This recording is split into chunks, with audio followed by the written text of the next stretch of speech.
Good morning everyone. हाय दोस्तों, मैं राघव अरोड़ा राघव अरोड़ा नाम के यूट्यूब चैनल पर आप सभी का स्वागत करता हूं। जैसे कि हमारी जियो टेक्निकल की सीरीज़ चल रही है जिसके बीच में हम सॉइल क्लासिफिकेशन के बारे में बात कर रहे थे। आइए उसी सॉइल क्लासिफिकेशन को थोड़ा आगे बढ़ाते हैं और बात करते हैं इंडियन सॉइल क्लासिफिकेशन सिस्टम की, जिसको यूनिफाइड सॉइल क्लासिफिकेशन सिस्टम भी कहते हैं।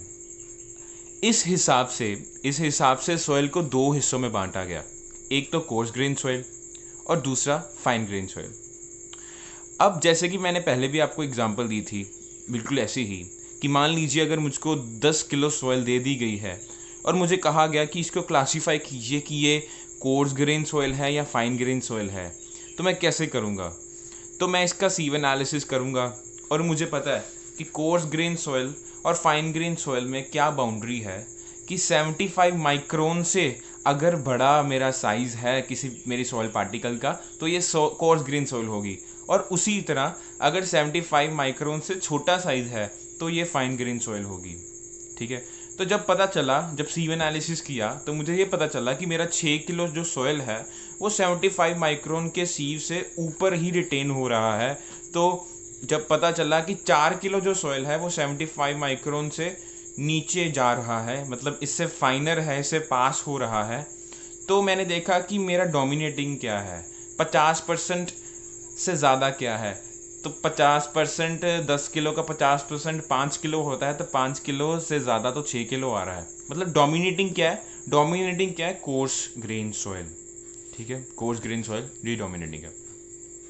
अब मैंने थोड़ा सा और एनालिसिस किया तो मुझे ये पता चला कि जो मेरी कोर्स ग्रेन सॉइल थी 6 किलो, उसके जो 4 किलो पार्टिकल्स हैं वो 4.75 मिलीमीटर से ज़्यादा उनका साइज़ है, और जो 2 किलो पार्टिकल्स हैं उनका साइज़ 4.75 मिलीमीटर से कम है।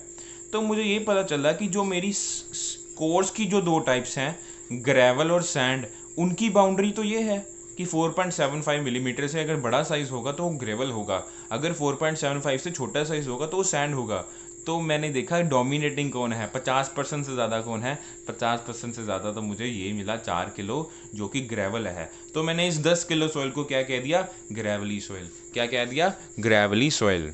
आइए आगे बात करते हैं।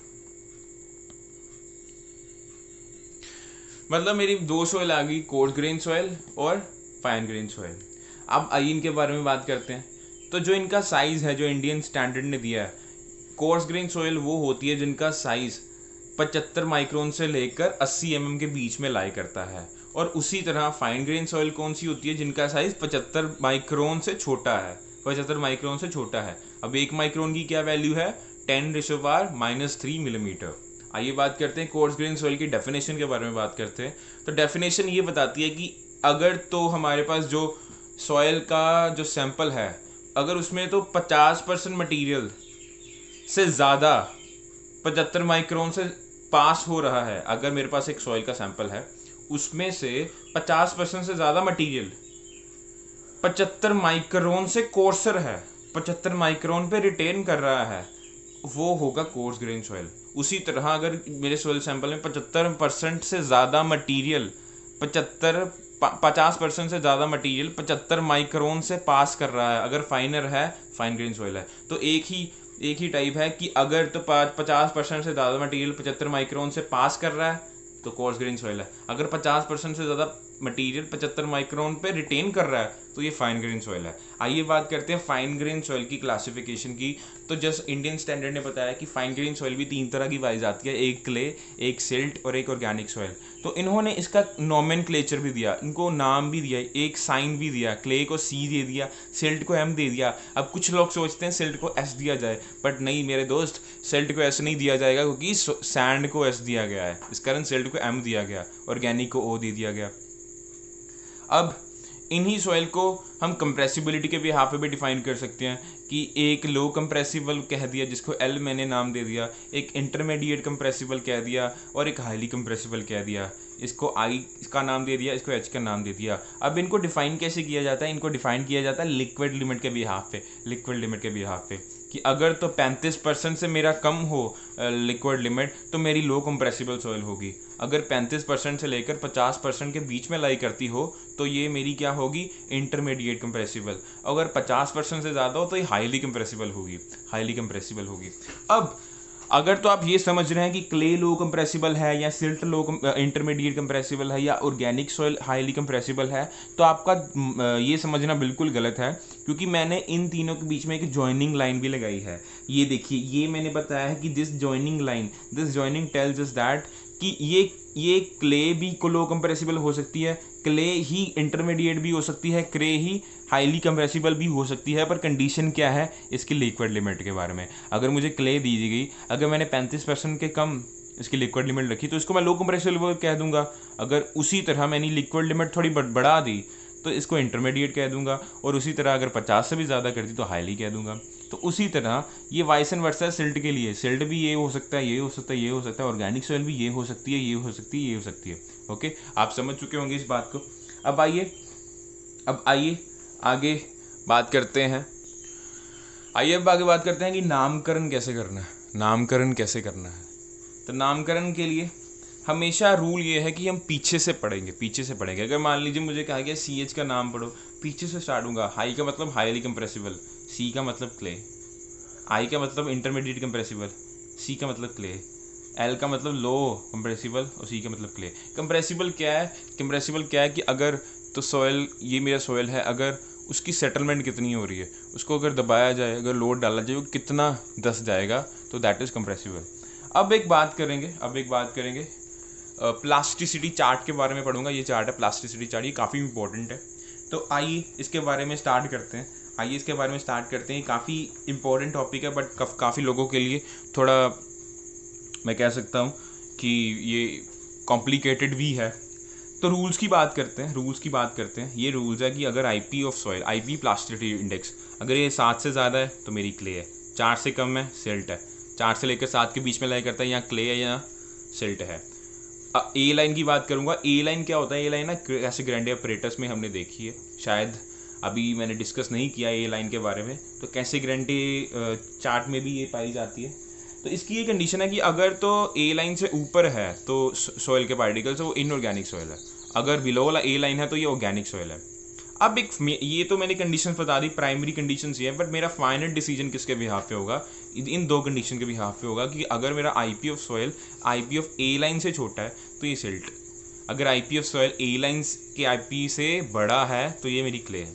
ठीक है, अब IP ऑफ A लाइन कैसे निकालनी है? इसका ये फॉर्मूला दिया हुआ है 0.73 WL-20, और IP ऑफ U लाइन का फॉर्मूला दिया हुआ है 0.9 WL-8।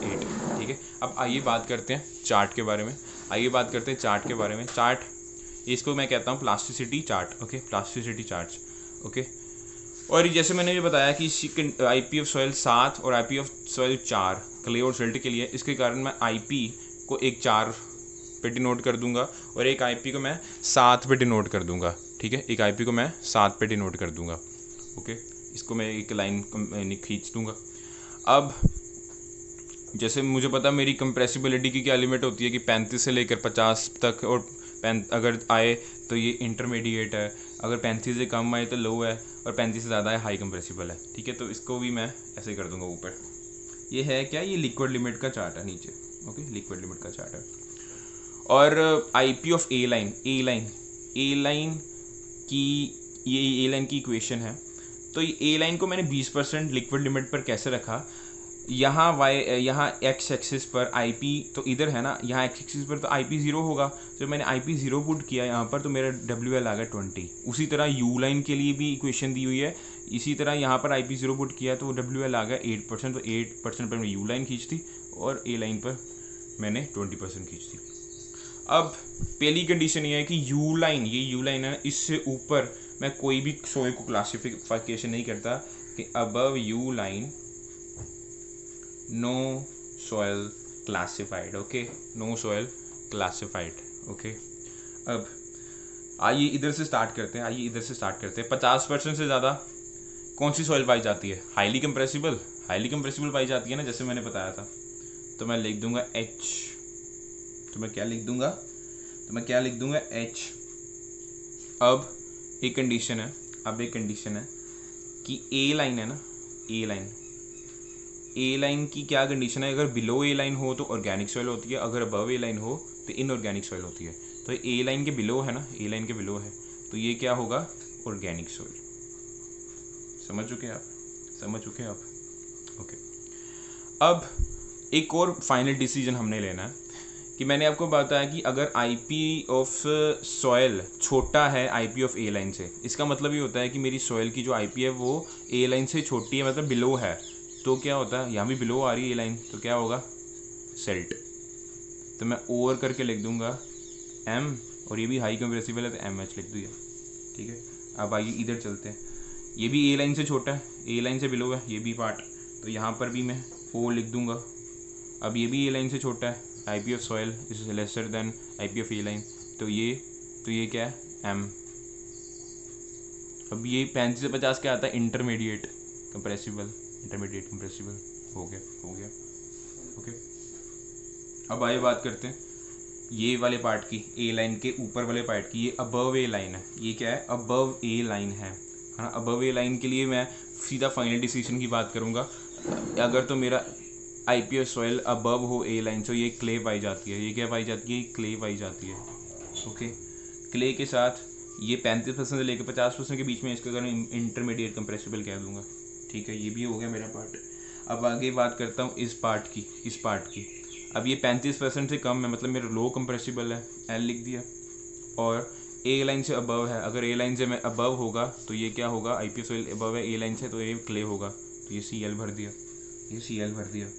अब इसकी बात करूँगा, ये 4% से मेरा आई पी इंडेक्स छोटा है। अगर 4% से मेरा आई पी इंडेक्स छोटा होगा तो ये क्या होगा, सिल्ट होगा, तो मैंने एम लिख दिया। अब ये लो कंप्रेसिबल है तो मैंने एल लिख दिया। ओके, अब आइए इसकी बात करता हूँ। ये भी 4% से छोटा है, मतलब एम आएगा, है ना, एम आएगा और लो कंप्रेसिबल आएगा। बट साथ में और भी लिख दूँगा कि ये ए लाइन है ना, ए लाइन से बिलो है। अगर ए लाइन से बिलो है तो कौन सी सॉइल होती है, ऑर्गेनिक, ओ एल। ओके, उसी तरह ए लाइन से ये भी अबव, ये भी बिलो है ए लाइन से, है ना, तो अब यहाँ भी ओ एल लिख दूंगा। बट साथ में ही क्या करूँगा, ये भी देखूँगा कि 4 से लेकर 7% के बीच में क्या आता है, 4 से 7 के बीच में क्या आता है। तो मैंने देखा कभी कभार मैंने ये भी लिखा हुआ कि 4 से अगर 7 के बीच में हो, या क्ले आ सकता है या ये सिल्ट आ सकता है। ठीक है, तो सिल्ट के लिए तो मैं लिख दूंगा एम एल। ओके, क्ले के लिए क्या लिखूँगा, अब देखिए क्ले तो मैं सीधा नहीं लिख सकता क्योंकि यहाँ मेरे पास ऑर्गेनिक सॉइल देखी गई, तो इसके लिए क्ले की जगह मैं ऑर्गेनिक सॉइल लिख दूंगा, जिसको मैंने ओ एल लिख दिया है। अब लास्ट में ये रह गया, लास्ट में 4 से लेकर 7 के बीच में पाया जाता है, 4 से लेकर 7 में बीच के पाया जाता है, तो ये एम एल होगा और साथ में सी एल भी होगा, जो मैंने आपको बताया। अब कभी कभार सवाल ये उड़ता है कि पहले सी लिखें या एम लिखें, या जिसकी क्वांटिटी ज़्यादा हो वो लिख सकते हैं। अगर सी की क्वांटिटी ज़्यादा तो पहले सी एल लिख सकता हूँ और ऐसे लिख सकता हूँ। तो अब छोटे से क्वेश्चन की बात करूँगा, क्लासीफाई करना सॉइल के क्या है, तो मुझे बस ये दे दिया जाएगा कि डब्ल्यू एल क्या है 40%, डब्ल्यू पी क्या है 20%। तो मैंने क्या किया, आई पी एफ सॉइल निकाला, आई पी एफ सॉइल में डब्ल्यू एल मैंने डब्ल्यू पी किया, तो जो मेरा आई पी एफ सॉइल 20% आ गया। तो अब I P F A line निकाला, तो ये फॉर्मूला पुट किया 0.73 डब्ल्यू एल माइनस 20, तब 14.6% आ गया। अब सीधा मुझे बस 2 चीज़ें चाहिए सॉइल क्लासीफाई करने के लिए। आई पी एफ सॉइल देखा 20% है, ये 7 से ज़्यादा है, शायद क्ले हो सकता है, बट फाइनल डिसीजन मेरे इस कंडीशन के बिहाफ पे होगा कि I P F soil A line से छोटी है या कम है। देखा गया आई पी एफ सॉइल क्या है 20%, ए लाइन क्या है 14.6%, ये हाँ इससे ज़्यादा है। इट मीन्स ये मेरा जो कंडीशन है क्ले की है। ओके, तो मैंने कह दिया क्ले। अब ये देखना है कि कंप्रेसिबल इंटरमीडिएट है, लो है या हाई है। तो क्या देखेगा, लिक्विड लिमिट 40% आ रही है, मतलब 35 से ज़्यादा आ रही है, इंटरमीडिएट कंप्रेसिबल सी आई ने नाम दे दिया। ओके, उसी तरह अगर 60% लिक्विड लिमिट दे दिया हो और प्लास्टिक लिमिट 40% दे दिया हो, तो आई पी ओ सॉइल निकालो, 20% आया, 7 से ज़्यादा है, शायद क्ले हो सकता है। आई पी ओ फेल लाइन निकाला 29.2% आया, तो ये इससे ज़्यादा है, इट मीन्स ये सिल्ट है। फाइनल डिसीजन इसी भी हाफ पे होगा, ये सिल्ट है। और 60% है लिक्विड लिमिट, मतलब 50% से ज़्यादा highly compressible M H, So thank you very much. Hope you like my lecture.